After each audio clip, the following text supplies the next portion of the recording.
Doctor Ambedkar thoughts के इस episode में आपका स्वागत है। सुप्रीम कोर्ट के समक्ष पीआईएल फाइल की गई है, जिसमें कहा गया है 42nd अमेंडमेंट द्वारा सोशलिस्ट और सेकुलर शब्द प्रियम्बल में ऐड किए गए हैं, उन्हें हटाया जाए।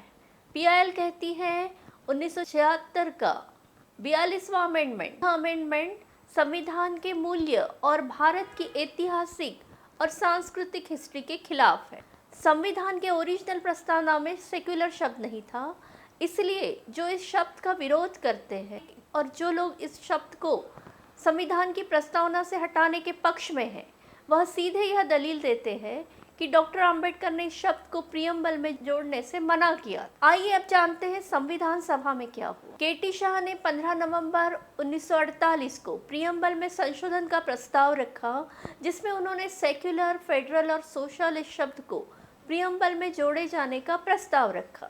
उनका कहना था अन्य सेक्युलर देशों के संविधान में सेक्युलर, सोशलिस्ट और फेडरल शब्द नहीं है। फिर भी भारत में हाल ही में पार्टीशन के बाद जो रक्तपात हुआ है और जो परिस्थितियां निर्माण हुई हैं, वह भविष्य में न हो, इसके लिए यह ज़रूरी है कि प्रियम्बल में यह शब्द जोड़े जाएं। इस संशोधन पर डॉक्टर अंबेडकर का जो भाषण संविधान सभा में हुआ है, वह सोशलिस्ट शब्द के बारे में है। सेक्युलर शब्द के विषय में उन्होंने इस भाषण में एक्सप्लिसिटली कुछ नहीं कहा है। आखिर में यह संशोधन 68-41 से पराजित हुआ। अब प्रश्न यह उठता है, जब डॉक्टर अंबेडकर ने बौद्ध धर्म का चुनाव ही सेक्युलर कारण से किया था, उनके धर्मांतरण का उद्देश्य ईश्वर प्राप्ति, स्वर्ग प्राप्ति या मोक्ष प्राप्ति नहीं था। उनका धर्मांतरण दलितों के सामाजिक, आर्थिक और मानसिक गुलामी को तोड़ने के लिए था, आत्मसम्मान के लिए था। यह भौतिक कारण थे और इतना ही नहीं, उन्होंने बौद्ध धर्म का एनालिसिस, उसकी व्याख्या जो की है, वो सेक्युलर व्याख्या है, जिसे उन्होंने नवयान बौद्ध धर्म कहा है। स्वतंत्रता, समानता, बंधुता और न्याय के मूल्यों के आधार पर ही उन्होंने इसकी व्याख्या की थी। जो सेक्युलर वैल्यूज़ है, यूनिवर्सल है, सभी के लिए समान रूप से लागू होती है। तो फिर उन्होंने संविधान के प्रियम्बल में सेक्युलर शब्द डालना ज़रूरी क्यों नहीं समझा? डॉक्टर अंबेडकर के पर्सपेक्टिव को ठीक से समझने के लिए पहले हम सेक्युलरिज्म के जो विविध पर्सपेक्टिव है, उनको थोड़ा समझेंगे, तभी हम डॉक्टर अंबेडकर के इस विषय पर विचार ठीक से समझ पाएंगे। वेस्टर्न पर्सपेक्टिव के अनुसार सेक्युलरिज्म का अर्थ है राज्य के कामकाज से धर्म का स्ट्रिक्ट एक्सक्लूजन। राज्य का कोई धर्म नहीं होगा, इसके साथ ही व्यक्ति को धर्म की पूर्ण स्वतंत्रता, राज्य धर्म के आधार पर अपने नागरिकों में भेद नहीं करेगा, सभी धर्म या पंथ के लोगों को कानून का समान संरक्षण प्राप्त होगा। और इसको विस्तृत करके समझना है तो संगठित धर्म सार्वजनिक जीवन से पूर्णतः अलग होगा। धर्म या व्यक्तिगत निष्ठा है, धर्म व्यक्तिगत है। इसका सार्वजनिक जीवन में, राजनीति में धर्म का कोई स्थान नहीं है, कोई महत्व नहीं है। धर्म का विषय यह प्राइवेट है, इसे व्यक्तिगत जीवन तक सीमित रखना चाहिए। भारत में नेहरू जी इस तरह के सेक्युलरिज्म के रिप्रेजेंटेटिव। दुनिया में फ्रांस इसका अच्छा उदाहरण है। वहाँ एक कठोर तरह का सेक्युलरिज्म पाया जाता है, जहाँ हाल ही में पब्लिक प्लेसेस में हिजाब और बुर्के को लेकर काफ़ी डिबेट हुई थी, क्योंकि वहाँ पब्लिक प्लेसेस में आप रिलीजियस सिंबल उसका उपयोग नहीं कर सकते। दूसरा पर्सपेक्टिव है गांधीयन पर्सपेक्टिव, जो यह मानता है धर्मनिरपेक्षता का अर्थ धर्म और पॉलिटिक्स को अलग करके देखना नहीं है, परंतु सर्वधर्म समभाव की तरह देखना है। गांधी जी के अनुसार भारत की धार्मिक नीति प्लूरलिस्ट होनी चाहिए, सर्वधर्म समभाव, सभी धर्मों के प्रति समान आदर। इनका मानना है सारे धर्म का ध्येय एक है, सभी धर्म एक सत्य की ओर इशारा करते हैं। यह विचार कहता है भारत में हमेशा से विभिन्न पंथों के लोग रहते आए हैं। भारत की परंपरा टॉलरेंस की है, सहिष्णुता की है। आशीष नंदी जैसे विचारक जो स्वयं को एंटी सेक्युलरिस्ट मानते हैं, वह कहते हैं कि सेक्युलरिज्म की विचारधारा यह वेस्टर्न विचारधारा है, इसे भारत के लोगों पर नहीं थोपना चाहिए। उनका तो मानना है सेक्युलरिज्म के कारण धर्मांधता को बढ़ावा मिलता है। वह इस गांधीवादी विचार से सहमत है और वह चाहते हैं सेक्युलरिज्म के बदले जो सहिष्णुता जो भारत की परंपरा है इसे अपनाकर प्लूरल और मल्टी रिलीजियस भारतीय समाज को मेंटेन किया जाए। एक और लेफ्ट पर्सपेक्टिव है जो कहता है सार्वजनिक जीवन के साथ साथ व्यक्तिगत जीवन में भी धर्म का स्थान नहीं है। जैसे कि कार्ल मार्क्स ने धर्म को अफीम की संज्ञा दी है। उनका कहना है सरकार ने विज्ञान को और रैशनैलिटी को बढ़ावा देना चाहिए। एक राइट विंग का पर्सपेक्टिव है जो कहता है भारत का सेकुलरिज्म स्यूडो सेकुलरिज्म है। उनका कहना है जेन्युइनली सेकुलर स्टेट अपने नागरिकों में भेदभाव नहीं करता। पंथ निरपेक्ष संविधान को जाति, धर्म या किसी भी आधार पर नागरिकों में भेद नहीं करना चाहिए, परंतु यह संविधान नागरिकों को बहुसंख्यक और अल्पसंख्यक में बांटता है क्योंकि संविधान में माइनॉरिटी राइट्स को प्रोटेक्ट करता है। वह कहते हैं यह बहुसंख्यक विरोधी है, यह अपीजमेंट ऑफ माइनॉरिटी है at the expense of majority Hindus. उनका और एक आर्ग्यूमेंट है कि भारत में सैकड़ों वर्षों से अनेक जाति, धर्म और पंथों के लोग सहिष्णुता से रहते आए हैं और यह हिंदू धर्म का अंग है, इसलिए सेक्युलर शब्द संविधान के प्रियम्बल से हटा देना चाहिए। धर्म शब्द का उपयोग भारत में वैसा नहीं है जैसे रिलीजन शब्द का है।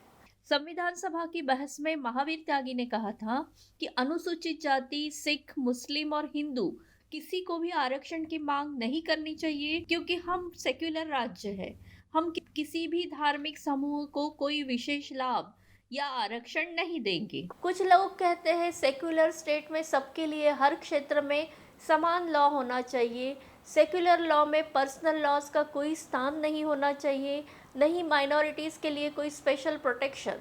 आर्टिकल 44 द्वारा जो यूनिफॉर्म सिविल कोड का लक्ष्य है उसे प्राप्त करना सच्चा सेक्युलरिज्म है। अब भारत के संविधान के कुछ प्रावधान की बात करते हैं जिसके कारण एसआर बोम्मई केस में सुप्रीम कोर्ट ने कहा है secularism is the part of the basic structure of the constitution. संविधान में आर्टिकल 15, 16, 17, आर्टिकल 25 से लेकर आर्टिकल 30 तक यह संविधान के कुछ आर्टिकल्स हैं जो संविधान के सेक्युलर चरित्र को दर्शाते हैं। पहले प्रियम्बल की बात करते। जब यूरोपियन यूनियन का संविधान बन रहा था तब पोलैंड, हंगेरी जैसे देश चाहते थे कि क्रिश्चियन धर्म में जो ईश्वर की मान्यता है वह यूरोपियन यूनियन की संविधान की प्रस्तावना में इंक्लूड की जाए।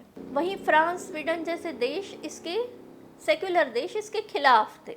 आखिर में फैसला ईश्वर को प्रियम्बल में नहीं डालने के पक्ष में हुआ। भारत के संविधान में भी इसी विषय पर डिबेट हुई थी। 17 अक्टूबर 1949 को संविधान सभा में फॉरवर्ड ब्लॉक के पार्टी के हरि विष्णु कामत ने प्रियम्बल में संशोधन का प्रस्ताव रखा था जिसमें कहा गया था कि प्रियम्बल की शुरुआत in the name of God से होनी चाहिए। उनका कहना था यह हमारी प्राचीन सभ्यता है, ईश्वर का नाम लेना यह हमारे कलेक्टिव विल को दर्शाता है। कुछ लोगों ने इसका सपोर्ट यह कहकर किया कि इससे स्पष्ट नहीं होता कि ये किसी खास धर्म के ईश्वर के बारे में है।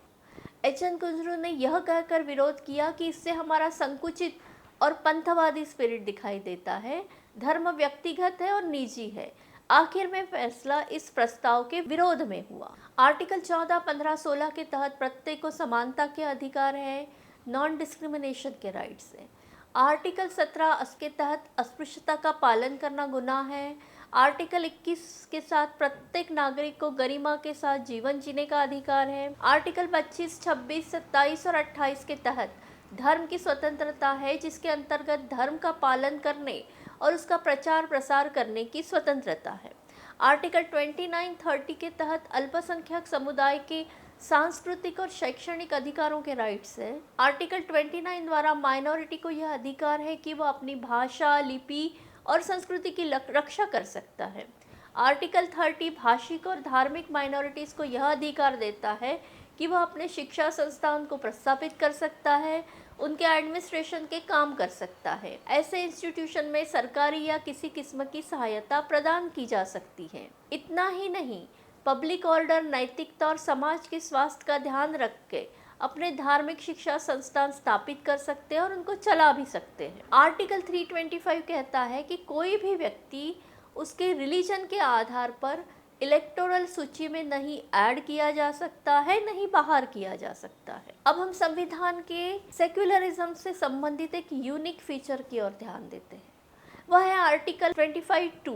यह आर्टिकल राज्य को यह अधिकार भी देता है कि पब्लिक ऑर्डर को ध्यान में रखते हुए धर्म से संबंधित आर्थिक, राजकीय या कोई भी सेक्युलर एक्टिविटी रेगुलेट कर सकता है। इसका अर्थ है कि राज्य धर्म के विषय में हस्तक्षेप कर सकता है।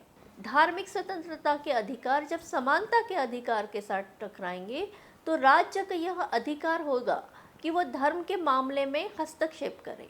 इसको उदाहरण के साथ समझें। भारत में लोग अस्पृश्यता का पालन करते हैं, वह तब समझते हैं कि यह धर्मानुसार आचरण है। अस्पृश्य को सार्वजनिक मंदिर या सार्वजनिक जगह जाने को मनाही थी, परंतु आर्टिकल 17 द्वारा अस्पृश्यता का पालन करना दंडनीय अपराध बन गया है। अगर कोई यह कहे कि यह मुझे धर्म का पालन करने की पूरी स्वतंत्रता है और अस्पृश्यता का पालन करके मैं धर्म का पालन कर रहा हूँ, ऐसी परिस्थिति आएगी तो राज्य हस्तक्षेप करके धर्म के नाम पर हो रहे डिस्क्रिमिनेशन को खत्म कर सकता है। तो यह स्टेट का धर्म में हस्तक्षेप। दूसरा सबसे अच्छा उदाहरण हिंदू कोड बिल। यह भारत के कानूनी इतिहास का अब तक का सबसे ज़्यादा विवादास्पद बिल था। यह सबसे लंबे समय तक डिबेट होने वाला बिल था। इस बिल पर बहस 1941 से लेकर 1955 तक चली। इसको सारे देश में अभूतपूर्व विरोध हुआ। हिंदू कोड बिल यह स्त्रियों के विवाह संबंधी कानून, तलाक, एडॉप्शन से संबंधित अधिकार और महिलाओं के प्रॉपर्टी राइट से संबंध रखता था। परंपरागत हिंदुओं में जो शादी ब्याह, तलाक, एडॉप्शन और गार्डियनशिप से संबंधित और संपत्ति का अधिकार और प्रॉपर्टी राइट्स के अधिकार थे, वह धर्मशास्त्र पर आधारित थे। जो डिस्क्रिमिनेटेड थे, हिंदू समाज में पुरुष और महिलाओं को तलाक का अधिकार नहीं था। पुरुषों को एक से ज़्यादा शादी करने की आज़ादी थी, लेकिन विधवाएं दोबारा शादी नहीं कर सकती थी। विधवाओं को संपत्ति से भी वंचित रखा गया था।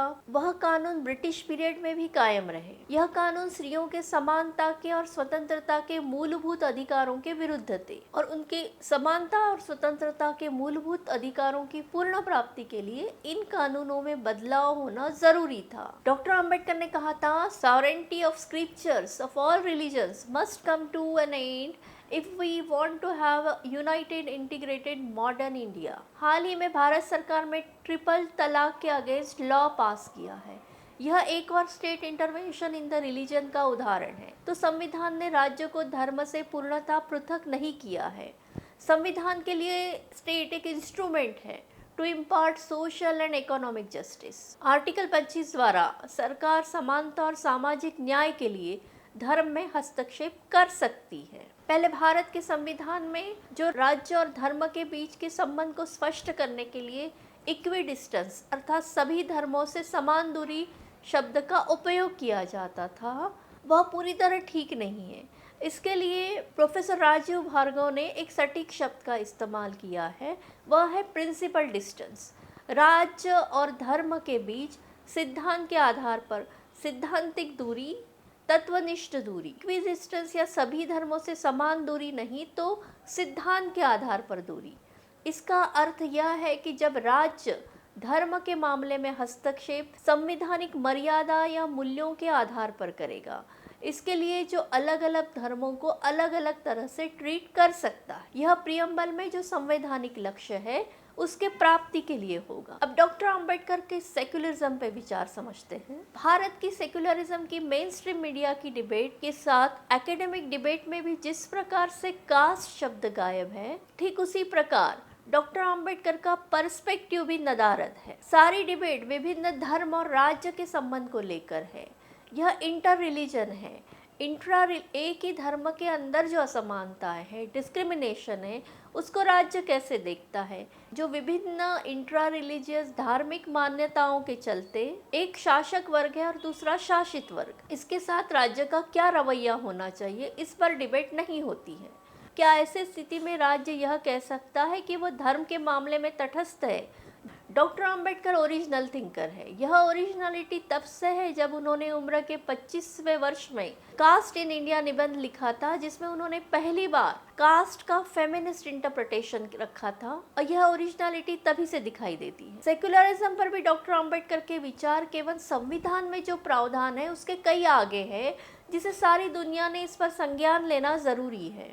डॉक्टर अंबेडकर के सेक्युलरिज्म पर विचार समझने के लिए पहले हमें मेजॉरिटी, माइनॉरिटी, धर्म, राज्य, समाज और कानून के विषय में वह क्या विचार रखते हैं यह समझना होता। सारे विश्व में धार्मिक उन्माद के चलते सेक्युलरिज्म की डिबेट एकेडमिक सर्कल में जोर पकड़े हुए है। यह डिबेट दो मुख्य मुद्दों के आसपास है। क्या राज्य और धर्म के संबंध पूरी तरह पृथक होने चाहिए? दूसरा, सारे धर्मों के लोगों को समान मानना और माइनॉरिटी राइट्स को कैसे सेक्युलर स्टेट में प्रैक्टिस में उतारा जाए, अपनाया जाए। माइनॉरिटी राइट्स सेक्युलर स्टेट में कैसे ज़मीनी हकीकत बने। भारत में माइनॉरिटी कौन है? स्टेट्स एंड माइनॉरिटी अपने इस महत्वपूर्ण ग्रंथ में डॉक्टर अंबेडकर स्पष्टता पूर्वक लिखते हैं, separation in religion is not the only test of minority. धर्म का अलग होना यह केवल एक माइनॉरिटी दर्जा हासिल करने की टेस्ट नहीं है, ना ही यह अच्छी और कारगर टेस्ट। सोशल डिस्क्रिमिनेशन, सामाजिक भेदभाव, यह माइनॉरिटी होने की रियल टेस्ट है। इसमें उन्होंने हरिजन में लिखे महात्मा गांधी के लेख द फिक्शन ऑफ मेजॉरिटी का हवाला दिया, जिसमें गांधी जी का भी यही मत था कि भारत में रियल माइनॉरिटीज यह अनुसूचित जातियां हैं। मुसलमानों को भी सेपरेट इलेक्टोरेट अलग धर्म के कारण नहीं मिला है, उन्हें पृथक निर्वाचन क्षेत्र इस वजह से मिला है कि हिंदुओं के साथ उनके सामाजिक संबंध यह सामाजिक भेदभाव पर आधारित। डॉक्टर अंबेडकर लिखते हैं, schedule caste are more than a minority. अनुसूचित जातियां यह भारत की किसी भी अन्य माइनॉरिटी कम्युनिटी से ज्यादा शोचनीय हालत में है, उनके साथ सबसे ज्यादा डिस्क्रिमिनेशन होता। भारत में केवल धर्म का विभाजन नहीं है, किंतु जाति के आधार पर सबसे बड़ा डिवीजन है, और सबसे बड़ा विभाजन है स्पृश्य और अस्पृश्य के बीच का है, और दोनों के बीच के डिफरेंसेस है वह गैर जरूरी या गैर मामूली ना होकर मूलभूत प्रकार की शत्रुता के समान है, एंटीपैथी है। इसके लिए किसी भी प्रमाण की आवश्यकता नहीं है। अस्पृश्यता का पालन इन दोनों के बीच की शत्रुता का अच्छा उदाहरण है। कास्ट एंड कॉन्स्टिट्यूशन इस लेख में डॉक्टर अंबेडकर लिखते हैं, संविधान बनाते समय सामाजिक ढांचे को ध्यान में रखना अत्यंत आवश्यक है। Political structure must be related to social structure. Bharat की हिंदू समाज व्यवस्था जाति आधारित है। भारत में जाति ही धर्म है, और धर्म का प्रभाव व्यक्ति के जीवन में गहरा होता है, जो उसके पसंद नापसंद को, उसके कर्म को, उसके चरित्र को प्रभावित करता है, जिसे अनदेखा नहीं किया जा सकता। इसलिए ज़रूरी है कि कम्युनल स्कीम को संविधान में ही अंगीकार किया जाए। इन फोर्सेस का प्रभाव सामाजिक पॉलिटिकल क्षेत्र में इन्फ्लुएंस करने से रोकने के लिए, यह पॉलिटिक्स को दूषित न करे, इसके लिए ज़रूरी है ऐसी राजकीय व्यवस्था, ऐसा मेकानिज्म जिससे पूर्वग्रह को बोतल में बंद किया जाए और सामाजिक शक्तियों के कारण जो इनजस्टिस हो उसे नलीफाई किया जाए। भारत के जाति आधारित समाज होने के कारण विशिष्ट सामाजिक व्यवस्था बनी है, उसके लिए ज़रूरी है संविधान में विशिष्ट राजकीय व्यवस्था को अंगीकार किया जाए। भारत की मेजॉरिटी कम्युनल माइंडेड है, इसलिए इसके प्रभाव को नलीफाई करने के लिए कम्युनल स्कीम को संविधान में होना ज़रूरी है। कम्युनल स्कीम का अर्थ है special protection of minorities in the constitution, जिसमें आरक्षण के प्रावधान के साथ आर्टिकल 29 और 30 भी है। तो इसके लिए सामाजिक न्याय को सही मायने में प्राप्त करने के लिए संविधान में कम्युनल स्कीम होना ज़रूरी है। डॉक्टर अंबेडकर ने 1947 में के.एम. मुंशी के प्रस्ताव का विरोध करते हुए, जिसमें के.एम. मुंशी ने अल्पसंख्यकों के संबंधित प्रावधान को कमेटी के पास पुनर्विचार के लिए भेजा था, तब डॉक्टर अंबेडकर ने भेजने का प्रस्ताव लिखा था, rights of the minority should be absolute rights, they should not be subject to any considerations as to what another party may like to do to minorities within its jurisdictions। पंथ निरपेक्षता केवल संविधान में लाकर या कानून बनाने से ज़मीनी हकीकत नहीं बन सकती, जब तक समाज का सेक्युलराइजेशन ना हो। डॉक्टर अंबेडकर लिखते हैं, rights are protected not by law but social and moral conscious of the society, and law can not punish multitude. Secularization of society is more important. राज्य को सेक्युलर होने से सेक्युलरिज्म को ज़मीनी हकीकत नहीं बनेगा। जब तक समाज सेक्युलर मूल्यों को आत्मसात नहीं करेगा तब तक सेक्युलरिज्म का ध्येय साध्य नहीं होगा। धर्म का संस्कृत अर्थ है दैट विच अपहोल्ड्स। धर्म का अर्थ होता है धारण करना, यानी जिसे धारण किया जा सके। धर्म को गुण भी कहा जा सकता है। धर्म एक संस्कृत भाषा का शब्द है जो धारण करने वाले ध्रुव धातु से बना है। धर्म का अर्थ है किसी वस्तु का नैसर्गिक और अंतर्भूत स्वभाव। वस्तु के अंगभूत गुणों को धर्म कहा जाता है। गुणों को जो प्रदर्शित करे वह धर्म है। ड्यूटी के अर्थ में, कर्तव्य के अर्थ में भी धर्म शब्द का उपयोग किया जाता है, जैसे राजधर्म, पत्नी धर्म या पुत्र धर्म। डॉक्टर अंबेडकर बुद्धारण्यक धम्मा में लिखते हैं, जो धर्म की संकल्पना भारत के साथ पश्चिमी देशों में है उसे धम्म अलग है। डॉक्टर अंबेडकर लिखते हैं, जिसे भगवान बुद्ध धम्म कह रहे हैं वह धर्म से मूलभूत दृष्टि से अलग है। धर्म का अर्थ है ईश्वर में विश्वास, आत्मा में विश्वास, स्वर्ग नरक की कल्पना में विश्वास, प्रार्थना से, कर्मकांड से ईश्वर को प्रसन्न करना। धर्म के बारे में कहा जाता है धर्म वैयक्तिक है, इसे स्वयं तक सीमित रखना चाहिए और व्यक्ति को इसे सार्वजनिक जीवन में नहीं लाना चाहिए। डॉक्टर अंबेडकर लिखते हैं, धर्म शब्द नैतिकता की ओर संकेत नहीं करता, परंतु धम्म नैतिकता है, नैतिकता ही धम्म है। इसके ठीक विपरीत धम्म यह सामाजिक है। धम्म का अर्थ है सदाचार, अर्थात व्यक्ति व्यक्ति के बीच का राइट रिलेशन, व्यक्ति व्यक्ति के बीच के संबंध, इंटरैक्शन स्वतंत्रता, समानता, बंधुता के आधार पर हो, न्याय के आधार पर हो। धम्म में ईश्वर, स्वर्ग, नरक, कर्मकांड, आत्मा, परमात्मा के लिए कोई स्थान नहीं है। इसका अर्थ है धम्म लौकिक है, इसमें पारालौकिक कुछ भी नहीं है। धम्म भौतिक है, इसमें पराभौतिक कुछ भी नहीं है। धम्म इस बात से ताल्लुक़ रखता है कि समाज में रहने वाले व्यक्तियों का आपसी व्यवहार समानता, स्वतंत्रता, बंधुता और न्याय पर आधारित हो। इससे स्पष्ट है, जब व्यक्ति अकेला है तो उसे धम्म की ज़रूरत नहीं है, परंतु दो व्यक्ति एक दूसरे से व्यवहार करते हैं तभी धम्म की ज़रूरत होगी। यह उन्हें अच्छा लगे या ना लगे, इससे कोई छुटकारा नहीं है। यह काफ़ी गौर करने वाली बात है। धम्म व्यक्तिगत नहीं है। जब आप अकेले हैं तो आप धम्म का कोई काम नहीं है, परंतु आप जब किसी से दूसरे से व्यवहार करते हैं, दूसरे के संपर्क में आते हैं, तभी धम्म है। धम्म सार्वजनिक है। इसीलिए डॉक्टर अंबेडकर कहते हैं, समाज का धम्म के बिना काम नहीं चल सकता। बुद्धारण्यक धम्मा में डॉक्टर अंबेडकर लिखते हैं, समाज को धम्म अर्थात सदाचरण अपनाना पड़ा। समाज को नीचे गए 3 ऑल्टरनेटिव्स में से किसी एक का चुनाव करना होगा। सबसे पहले समाज चाहे तो अपने शासन तंत्र के लिए, इंस्ट्रूमेंट ऑफ गवर्नेंस के लिए धम्म का चुनाव ना करे। अगर धम्म शासन तंत्र में नहीं है तो धम्म कुछ भी नहीं है। इसका अर्थ है समाज अराजकता के पथ पर आगे बढ़ना ठीक समझता है। दूसरा, समाज पुलिस को अर्थात डिक्टेटर को शासन तंत्र के लिए चुन सकता है। इसमें डिक्टेटरशिप यह राज्य का शासन तंत्र होगा। तीसरा, समाज धम्म और मैजिस्ट्रेट दोनों का चुनाव कर सकता है। जब लोग धम्म का पालन करने में चूके तो मैजिस्ट्रेट की ज़रूरत पड़ेगी। डॉक्टर अंबेडकर स्पष्टता से कहते हैं, पहले 2 व्यवस्था में स्वतंत्रता को खो देंगे क्योंकि अनार्की और डिक्टेटरशिप में स्वतंत्रता नहीं रह सकती। तीसरी व्यवस्था जिसमें धम्म यह राज्य का शासन तंत्र होगा, उसी में स्वतंत्रता कायम रह सकती है।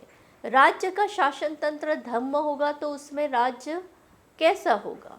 राज्य का शासन तंत्र स्वतंत्रता, समानता, बंधुता और न्याय पर आधारित होगा और साथ में प्रज्ञा, करुणा ऐसे राज्य के आधार स्तंभ होंगे। न अराजकता में स्वतंत्रता है, न तानाशाही में। तीसरी व्यवस्था में स्वतंत्रता जीवित रहती है। धर्मनिरपेक्षता की संकल्पना कहती है राज्य का कोई धर्म नहीं होगा, परंतु डॉक्टर अंबेडकर कहते हैं समाज को धम्म का शासन तंत्र होना चाहिए, इंस्ट्रूमेंट ऑफ गवर्नेंस। इसके सिवा कोई चारा नहीं है, क्योंकि धम्म नीति है इसलिए धम्म नीति को शासन का अंग होना चाहिए। क्योंकि धम्म में पंथवाद जैसी कोई चीज़ नहीं है, धम्म सदाचरण है। जिस प्रकार डॉक्टर अंबेडकर धम्म को शासन का अंग बनाने की बात कर रहे हैं, भारत के प्राचीन इतिहास में एक ऐसा अनोखा उदाहरण दिखाई देता है जहाँ शासन का तंत्र धम्म था। वह है सम्राट अशोक की धम्म नीति, जो उसके शासन का अंग थी। सम्राट अशोक के जो 33 शिलालेख अब तक प्राप्त हुए हैं, उसमें स्पष्ट होता है कि अशोक का शासन तंत्र धम्म की नीति पर आधारित शासन तंत्र था, अर्थात सदाचरण, राइटियस बिहेवियर। अशोक के शिलालेखों में उन नीतियों को धम्म कहा गया है जिसमें मानव का नैतिक उत्थान संभव हो। बौद्ध धर्म में धर्मांतरित होने के बावजूद राजा अशोक, जिसका विशाल साम्राज्य जिसमें पाकिस्तान, अफगानिस्तान और बांग्लादेश भी शामिल था, इसमें अपने राज्य को कोई ऑफिशियल धर्म घोषित नहीं किया था, अर्थात राज्य का अपना कोई धर्म नहीं था। स्वयं बुद्ध धर्म का अनुयायी होने के बावजूद बुद्ध धर्म को उसने अपनी प्रजा पर थोपा नहीं था। यह उसके शिलालेखों में स्पष्ट है और अशोक के शिलालेखों को गौर से पढ़ने पर पता चलता था उनका उद्देश्य मानव और समाज का नैतिक उत्थान करना था। दूसरे और 7वें स्तंभ लेखों में अशोक ने धम्म की व्याख्या इस प्रकार की है। धम्म है साधुता, बहुत से कल्याणकारी अच्छे कार्य करना, पाप रहित होना, मृदुता, दूसरों के प्रति व्यवहार में मधुरता, दान, दया और शुचिता। आगे कहा गया है प्राणियों का वध न करना, जीव हिंसा न करना, माता पिता तथा बड़ों की आज्ञा मानना, गुरुजनों के प्रति आदर, मित्र, परिचित संबंधियों, ब्राह्मण तथा श्रवणों के प्रति दानशीलता तथा उचित व्यवहार, दास और भृत्यों के प्रति उचित व्यवहार। शिलालेखों पर अंकित धम्म की बातें किसी का विरोध नहीं हो सकता है, उसमें सांप्रदायिक कुछ भी नहीं है और उसे कोई धर्म या कोई संप्रदाय विरोध नहीं कर सकता। अपनी किताब आर्ग्यूमेंटेटिव इंडियंस में अमर्त्य सेन लिखते हैं, अभी सेक्युलरिज्म कोई बड़ी चीज़ समझी जाती है कि राज्य को धर्म से दूरी बनाई रखनी चाहिए, परंतु सम्राट अशोक का धर्म बौद्ध होने के बावजूद वो कभी भी राज्य का ऑफिशियल धर्म नहीं बना। सारे धर्मों के प्रति सहिष्णुता और सारे धर्मों का समान आदर। अर्थशास्त्री अमर्त्य सेन के अनुसार सम्राट अशोक के काल में दुनिया की अर्थव्यवस्था में भारत की भागीदारी 35% थी। सम्राट अशोक के काल में भारत जागतिक महाशक्ति था। अशोक राजा की पंथ निरपेक्षता को स्पष्टता से दर्शाने वाले शिलालेख है शिलालेख 7। इसमें राजा अशोक कहता है सभी संप्रदाय सभी स्थानों पर रह सकते हैं क्योंकि सभी आत्मशुद्धि और भाव शुद्धि चाहते हैं। विविध संप्रदायों के बीच सहिष्णुता बनाने की रखने की याचिका भी है। शिलालेख 10वां कहता है ब्राह्मण और श्रमण के प्रति समान भाव रखने की बात कहता है। शिलालेख 12वां लोगों को अपने संप्रदाय की प्रशंसा तथा दूसरे संप्रदाय की निंदा नहीं करना चाहिए। अशोक ने धर्म की सार वृद्धि पर जोर दिया है, अर्थात एक धर्म संप्रदाय दूसरे धर्म के संप्रदाय के सिद्धांत के विषय में जानकारी प्राप्त करे, इससे धर्म सार की वृद्धि होगी। 13वें शिलालेख में लिखा है ब्राह्मण, श्रमण और गृहस्थ सर्वत्र रहते हैं और धर्म के इन आचरणों का पालन करते हैं। इसमें विभिन्न धर्म और पंथों के बीच सहिष्णुता रखने की याचिका है। अपने संप्रदाय की तारीफ कर दूसरे संप्रदाय को नीचा दिखाना अपने स्वतः के संप्रदाय को नुकसान पहुंचाना है। Major rock edict 2 social welfare से संबंधित है। रॉक एडिक्ट 5 बताता है अशोका ने विभिन्न संप्रदाय के हितों की रक्षा के लिए स्पेशल अधिकारी और धम्म प्रचार के लिए धम्म महंत नियुक्त किए जाने की घोषणा करता है। रॉक एडिक्ट 4 कहता है धम्म विजय के लिए भेरी घोष अर्थात युद्ध की निगाड़े की जगह धम्म के नगाड़े बजाकर करना है। यह काफी महत्वपूर्ण है, जो कहता है धम्म विजय प्राप्ति के लिए युद्ध की नीति को छोड़कर धम्म की नीति अपनाने की बात कहता है। शिलालेख 13 कहता है इसी धम्म नीति के आधार पर सम्राट अशोक ने भारत उपमहाद्वीप के बाहर इजिप्ट, सीरिया, अफ्रीका, मैसेडोनिया और भारत में यमन, कंबोज, एंड्रेस, चोलास और पांड्यास पर धम्म विजय हासिल की। डॉक्टर आम्बेडकर लिखते हैं there is only one period in Indian history which is period of freedom, of greatness and glory. This is the period of Mauryan Empire. At all other times, the country suffered from defeat and darkness. Jai Bhim.